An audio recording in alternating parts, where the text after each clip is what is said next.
Case ಇತ್ತು, ಅದಕ್ಕೆ ರಾಜ್ಯಪಾಲರು ಅರ್ಜಿ ವಜಾ ಮಾಡಿದ್ದಾರೆ. ನೋಡಿ, ಈಗ ನನಗಂತೂ ವೈಯಕ್ತಿಕವಾಗಿ ಆಶ್ಚರ್ಯ ಇಲ್ಲ.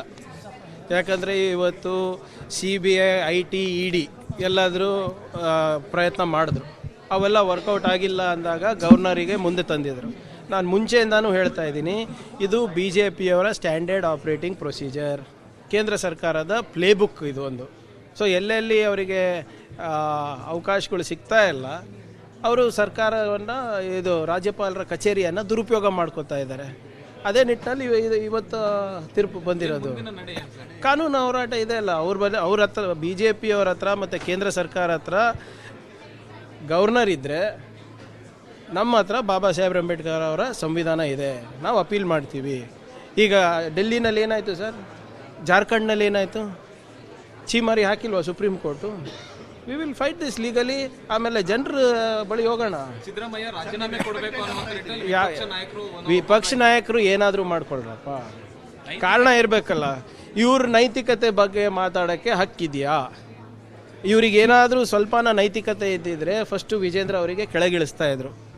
ಅವ್ರ ಪೂಜ್ಯ ಅಪ್ಪಾಜಿ ಅವ್ರ ಮೇಲೆ ಪಾಕ್ಸ್ಕೋ ಕೇಸ್ ಇದೆ, ಅದ್ರ ಬಗ್ಗೆ ಮಾತಾಡ್ತಾರಾ? ಅವರ ಡಿನೋಟಿಫಿಕೇಶನ್ ಬಗ್ಗೆ ಮಾತಾಡ್ತಾರಾ?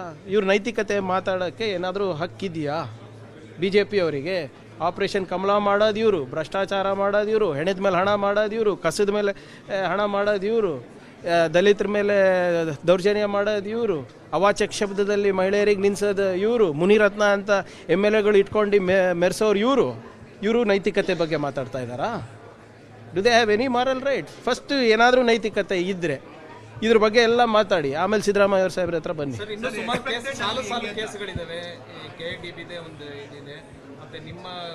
ಮಾಡಲಿ ಸರ್, ಯಾರು ಬೇಡ ಅಂದಿದ್ದಾರೆ? ಮೋದಿ ಅವರಿದ್ದಾರೆ, ಶಾ ಅವರಿದ್ದಾರಲ್ಲ, ಮಾಡಲಿ, ಯಾರು ಬೇಡ ಅಂದಿದ್ದಾರೆ? ನಾನು ಹೇಳಿಲ್ವಾ? ಅವ್ರ ಹತ್ರ ಗವರ್ನರ್ ಇರ್ಬೋದು, ಅವ್ರ ಹತ್ರ ಮೋದಿ ಅವ್ರು ಇರ್ಬೋದು, ಅವ್ರ ಹತ್ರ ಶಾ ಇರ್ಬೋದು, ಕಾಂಗ್ರೆಸ್ ಪಕ್ಷದವ್ರ ಹತ್ರ ಬಾಬಾ ಸಾಹೇಬ್ ಅಂಬೇಡ್ಕರ್ ಅವರ ಸಂವಿಧಾನ ಇದೆ. ಸ್ಟ್ಯಾಂಡರ್ಡ್ ಆಪ್ರೇಟಿಂಗ್ ಪ್ರೊಸೀಜರ್ ಅಂತ ನಾನು ಹೇಳ್ತಾ ಇದ್ದೀನಲ್ಲ ಸರ್. ಯಾವಾಗಲೂ ಈಗ ನೋಡಿ, ತಮಿಳ್ನಾಡಿನಲ್ಲಿ ಏನು ಮಾಡ್ತಾ ಇದ್ದಾರೆ, ಡೆಲ್ಲಿನಲ್ಲಿ ಏನು ಮಾಡಿದ್ರು, ಜಾರ್ಖಂಡಲ್ಲಿ ಏನು ಮಾಡಿದ್ರು, ಕೇರಳನಲ್ಲಿ ಏನು ಮಾಡಿದ್ರು, ಮಹಾರಾಷ್ಟ್ರದಲ್ಲಿ ಏನು ಮಾಡಿದ್ರು, ಆಸಾಮ್ನಲ್ಲಿ ಏನು ಮಾಡಿದ್ರು ಒಂದು 5-6 ವರ್ಷದ ಹಿಂದೆ, ಇವೆಲ್ಲನೂ ಕೂಡ ನೀವು ಗಮನಿಸಿದ್ರೆ, ಇತಿಹಾಸದ ಪುಟ ತೆಗೆದು ನೋಡಿದ್ರೆ ಇದು ಸ್ಟ್ಯಾಂಡರ್ಡ್ ಆಪ್ರೇಟಿಂಗ್ ಪ್ರೊಸೀಜರೇ. ಸೊ ನಾನು ಹೇಳ್ತಾ ಇರೋದು ವೈಯಕ್ತಿಕವಾಗಿ ನನಗೇನು ಆಶ್ಚರ್ಯ ಇಲ್ಲ. ಆಮೇಲೆ ಈ ಸಂಸ್ಥೆಗಳನ್ನು ಕೂಡ ಇವರು ಯಾವ ರೀತಿ ಒತ್ತಾಯಪೂರ್ವಕವಾಗಿ ಅವ್ರ ಪರವಾಗಿ ಕೆಲಸ ಮಾಡ್ತಾರಂತ ನೋಡಿದ್ದೀರಲ್ಲ. CBI ಇರ್ಬೋದು, IT ಇರ್ಬೋದು, ED ಇರ್ಬೋದು. ಈ ವಾಲ್ಮೀಕಿ ಹಗರಣದಲ್ಲಿ ಒಬ್ಬ ಅಧಿಕಾರಿಗಳಿಗೆ ಕರೆಸಿ ನೀವು ಸಿದ್ದರಾಮಯ್ಯ ಅವ್ರ ಹೆಸರು ಹೇಳಿ, DK ಶಿವಕುಮಾರ್ ಅವ್ರ ಹೆಸರು ಹೇಳಿ ಅಂತ ಹೇಳಿಲ್ವಾ? ಅವರು ಒತ್ತಾಯ ಮಾಡಿಲ್ವಾ? ಸೊ ಇದೆಲ್ಲನೂ ಕೂಡ BJPಯವರ ಒಂದು ಪ್ಲೇಬುಕ್ ಅಂತ ನಾವೇನು ಹೇಳ್ತೀವಿ, ಅದ್ರ ಪ್ರಕಾರ ಆಗ್ತಾ ಇದೆ ಅಷ್ಟೇ ಸರ್. ಕಾನೂನಾತ್ಮಕ ಹೋರಾಟವನ್ನು ಹೊರತುಪಡಿಸಿ ಕಾಂಗ್ರೆಸ್ನ ಮುಂದಿನ ನಡೆ ಏನಾಗಿರುತ್ತೆ? ನಾವು ಹೇಳಿಲ್ವಾ ಇವರೇ, 2 ನ್ಯಾಯಾಲಯಕ್ಕೆ ಹೋಗ್ಲಿಕ್ಕೂ ತಯಾರಿದ್ದೇವೆ, ಸುಪ್ರೀಂ ಕೋರ್ಟಿಗೂ ಹೋಗ್ಲಿಕ್ಕೆ ತಯಾರಿದ್ದೇವೆ, ಜನರ ನ್ಯಾಯಾಲಯಕ್ಕೂ ಹೋಗ್ಲಿಕ್ಕೆ ತಯಾರಿದ್ದೇವೆ. Okay sir. ಸಿದ್ದರಾಮಯ್ಯ ಅವರ ವಿರುದ್ಧ ಏನು ಕೇಸ್ ಇತ್ತು, ಅದಕ್ಕೆ ರಾಜ್ಯಪಾಲರು ಅರ್ಜಿ ವಜಾ ಮಾಡಿದ್ದಾರೆ. ನೋಡಿ, ಈಗ ನನಗಂತೂ ವೈಯಕ್ತಿಕವಾಗಿ ಆಶ್ಚರ್ಯ ಇಲ್ಲ. ಯಾಕಂದರೆ ಇವತ್ತು CBI, IT, ED ಎಲ್ಲಾದರೂ ಪ್ರಯತ್ನ ಮಾಡಿದ್ರು. ಅವೆಲ್ಲ ವರ್ಕೌಟ್ ಆಗಿಲ್ಲ ಅಂದಾಗ ಗವರ್ನರಿಗೆ ಮುಂದೆ ತಂದಿದ್ರು. ನಾನು ಮುಂಚೆಯಿಂದನೂ ಹೇಳ್ತಾ ಇದ್ದೀನಿ, ಇದು BJPಯವರ ಸ್ಟ್ಯಾಂಡರ್ಡ್ ಆಪ್ರೇಟಿಂಗ್ ಪ್ರೊಸೀಜರ್, ಕೇಂದ್ರ ಸರ್ಕಾರದ ಪ್ಲೇಬುಕ್ ಇದು ಒಂದು. ಸೊ ಎಲ್ಲೆಲ್ಲಿ ಅವರಿಗೆ ಅವಕಾಶಗಳು ಸಿಗ್ತಾ ಇಲ್ಲ, ಅವರು ಸರ್ಕಾರವನ್ನು ಇದು ರಾಜ್ಯಪಾಲರ ಕಚೇರಿಯನ್ನು ದುರುಪಯೋಗ ಮಾಡ್ಕೋತಾ ಇದ್ದಾರೆ. ಅದೇ ನಿಟ್ಟಿನಲ್ಲಿ ಇವತ್ತು ತೀರ್ಪು ಬಂದಿರೋದು. ಕಾನೂನು ಹೋರಾಟ ಇದೆ ಅಲ್ಲ, ಅವ್ರ ಹತ್ರ BJPಯವರ ಹತ್ರ ಮತ್ತು ಕೇಂದ್ರ ಸರ್ಕಾರ ಹತ್ರ ಗವರ್ನರ್ ಇದ್ದರೆ, ನಮ್ಮ ಹತ್ರ ಬಾಬಾ ಸಾಹೇಬ್ ಅಂಬೇಡ್ಕರ್ ಅವರ ಸಂವಿಧಾನ ಇದೆ, ನಾವು ಅಪೀಲ್ ಮಾಡ್ತೀವಿ. ಈಗ ಡೆಲ್ಲಿನಲ್ಲಿ ಏನಾಯಿತು ಸರ್, ಜಾರ್ಖಂಡ್ನಲ್ಲಿ ಏನಾಯಿತು, ಛೀಮಾರಿ ಹಾಕಿಲ್ವಾ supreme court? We will fight this legally. ಆಮೇಲೆ ಜನರ ಬಳಿ ಹೋಗೋಣ. ಸಿದ್ದರಾಮಯ್ಯ ರಾಜೀನಾಮೆ ಕೊಡಬೇಕು ವಿಪಕ್ಷ ನಾಯಕರು ಏನಾದರೂ ಮಾಡ್ಕೊಳ್ರಪ್ಪ, ಕಾರಣ ಇರಬೇಕಲ್ಲ. ಇವ್ರ ನೈತಿಕತೆ ಬಗ್ಗೆ ಮಾತಾಡೋಕ್ಕೆ ಹಕ್ಕಿದೆಯಾ? ಇವ್ರಿಗೇನಾದರೂ ಸ್ವಲ್ಪನ ನೈತಿಕತೆ ಇದ್ದಿದ್ರೆ ಫಸ್ಟು ವಿಜೇಂದ್ರ ಅವರಿಗೆ ಕೆಳಗಿಳಿಸ್ತಾ ಇದ್ರು. ಅವ್ರ ಪೂಜ್ಯ ಅಪ್ಪಾಜಿ ಅವ್ರ ಮೇಲೆ ಪಾಕ್ಸ್ಕೋ ಕೇಸ್ ಇದೆ, ಅದ್ರ ಬಗ್ಗೆ ಮಾತಾಡ್ತಾರಾ? ಅವರ ಡಿನೋಟಿಫಿಕೇಶನ್ ಬಗ್ಗೆ ಮಾತಾಡ್ತಾರಾ?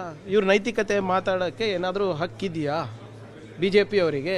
ಆಪ್ರೇಷನ್ ಕಮಲ ಮಾಡೋದು ಇವರು, ಭ್ರಷ್ಟಾಚಾರ ಮಾಡೋದು ಇವರು, ಹೆಣದ ಮೇಲೆ ಹಣ ಮಾಡೋದು ಇವರು, ಕಸದ ಮೇಲೆ ಹಣ ಮಾಡೋದು ಇವರು, ದಲಿತರ ಮೇಲೆ ದೌರ್ಜನ್ಯ ಮಾಡೋದು ಇವರು, ಅವಾಚಕ ಶಬ್ದದಲ್ಲಿ ಮಹಿಳೆಯರಿಗೆ ನಿಲ್ಲಿಸೋದು ಇವರು, ಮುನಿರತ್ನ ಅಂತ MLAಗಳು ಇಟ್ಕೊಂಡು ಮೆರೆಸೋರು ಇವರು ನೈತಿಕತೆ ಬಗ್ಗೆ ಮಾತಾಡ್ತಾ ಇದ್ದಾರಾ? Do they have any moral right? First ಏನಾದರೂ ನೈತಿಕತೆ ಇದ್ದರೆ ಇದ್ರ ಬಗ್ಗೆ ಎಲ್ಲ ಮಾತಾಡಿ, ಆಮೇಲೆ ಸಿದ್ದರಾಮಯ್ಯ ಅವ್ರ ಸಾಹೇಬ್ರ ಹತ್ರ ಬನ್ನಿ. ಸರ್, ಇನ್ನೂ ಸುಮಾರು ಸಾಲು ಕೇಸ್ಗಳಿದ್ದಾವೆ. KDBದೆ ಒಂದು ಇದಿದೆ, ಮತ್ತೆ ನಿಮ್ಮ ಒಂದು ಮಾಡಲಿ ಸರ್, ಯಾರು ಬೇಡ ಅಂದಿದ್ದಾರೆ? ಮೋದಿ ಅವರಿದ್ದಾರೆ, ಶಾ ಅವರಿದ್ದಾರಲ್ಲ, ಮಾಡಲಿ, ಯಾರು ಬೇಡ ಅಂದಿದ್ದಾರೆ? ನಾನು ಹೇಳಿಲ್ವಾ, ಅವ್ರ ಹತ್ರ ಗವರ್ನರ್ ಇರ್ಬೋದು, ಅವ್ರ ಹತ್ರ ಮೋದಿ ಅವ್ರು ಇರ್ಬೋದು, ಅವ್ರ ಹತ್ರ ಶಾ ಇರ್ಬೋದು, ಕಾಂಗ್ರೆಸ್ ಪಕ್ಷದವ್ರ ಹತ್ರ ಬಾಬಾ ಸಾಹೇಬ್ ಅಂಬೇಡ್ಕರ್ ಅವರ ಸಂವಿಧಾನ ಇದೆ. ಸ್ಟ್ಯಾಂಡರ್ಡ್ ಆಪರೇಟಿಂಗ್ ಪ್ರೊಸೀಜರ್ ಅಂತ ನಾನು ಹೇಳ್ತಾ ಇದ್ದೀನಲ್ಲ ಸರ್. ಯಾವಾಗಲೂ ಈಗ ನೋಡಿ, ತಮಿಳ್ನಾಡಿನಲ್ಲಿ ಏನು ಮಾಡ್ತಾ ಇದ್ದಾರೆ, ಡೆಲ್ಲಿನಲ್ಲಿ ಏನು ಮಾಡಿದ್ರು, ಜಾರ್ಖಂಡಲ್ಲಿ ಏನು ಮಾಡಿದ್ರು, ಕೇರಳನಲ್ಲಿ ಏನು ಮಾಡಿದ್ರು, ಮಹಾರಾಷ್ಟ್ರದಲ್ಲಿ ಏನು ಮಾಡಿದ್ರು, ಆಸಾಮ್ನಲ್ಲಿ ಏನು ಮಾಡಿದ್ರು ಒಂದು 5-6 ವರ್ಷದ ಹಿಂದೆ, ಇವೆಲ್ಲನೂ ಕೂಡ ನೀವು ಗಮನಿಸಿದ್ರೆ, ಇತಿಹಾಸದ ಪುಟ ತೆಗೆದು ನೋಡಿದ್ರೆ ಸ್ಟ್ಯಾಂಡರ್ಡ್ ಆಪರೇಟಿಂಗ್ ಪ್ರೊಸೀಜರೇ. ಸೊ ನಾನು ಹೇಳ್ತಾ ಇರೋದು ವೈಯಕ್ತಿಕವಾಗಿ ನನಗೇನು ಆಶ್ಚರ್ಯ ಇಲ್ಲ. ಆಮೇಲೆ ಈ ಸಂಸ್ಥೆಗಳನ್ನು ಕೂಡ ಇವರು ಯಾವ ರೀತಿ ಒತ್ತಾಯಪೂರ್ವಕವಾಗಿ ಅವ್ರ ಪರವಾಗಿ ಕೆಲಸ ಮಾಡ್ತಾರಂತ ನೋಡಿದ್ದೀರಲ್ಲ. CBI ಇರ್ಬೋದು, IT ಇರ್ಬೋದು, ED ಇರ್ಬೋದು. ಈ ವಾಲ್ಮೀಕಿ ಹಗರಣದಲ್ಲಿ ಒಬ್ಬ ಅಧಿಕಾರಿಗಳಿಗೆ ಕರೆಸಿ ನೀವು ಸಿದ್ದರಾಮಯ್ಯ ಅವ್ರ ಹೆಸರು ಹೇಳಿ, DK ಶಿವಕುಮಾರ್ ಅವ್ರ ಹೆಸರು ಹೇಳಿ ಅಂತ ಹೇಳಿಲ್ವಾ? ಅವರು ಒತ್ತಾಯ ಮಾಡಿಲ್ವಾ? ಸೊ ಇದೆಲ್ಲನೂ ಕೂಡ BJP ಅವರ ಒಂದು ಪ್ಲೇಬುಕ್ ಅಂತ ನಾವೇನು ಹೇಳ್ತೀವಿ ಅದ್ರ ಪ್ರಕಾರ ಆಗ್ತಾ ಇದೆ ಅಷ್ಟೇ. ಸರ್, ಕಾನೂನಾತ್ಮಕ ಹೋರಾಟವನ್ನು ಹೊರತುಪಡಿಸಿ ಕಾಂಗ್ರೆಸ್ನ ಮುಂದಿನ ನಡೆ ಏನಾಗಿರುತ್ತೆ? ನಾವು ಹೇಳಿಲ್ವಾ ಇವರೇ, 2 ನ್ಯಾಯಾಲಯಕ್ಕೆ ಹೋಗ್ಲಿಕ್ಕೂ ತಯಾರಿದ್ದೇವೆ, ಸುಪ್ರೀಂ ಕೋರ್ಟಿಗೂ ಹೋಗ್ಲಿಕ್ಕೆ ತಯಾರಿದ್ದೇವೆ, ಜನರ ನ್ಯಾಯಾಲಯಕ್ಕೂ ಹೋಗ್ಲಿಕ್ಕೆ ತಯಾರಿದ್ದೇವೆ. Okay sir.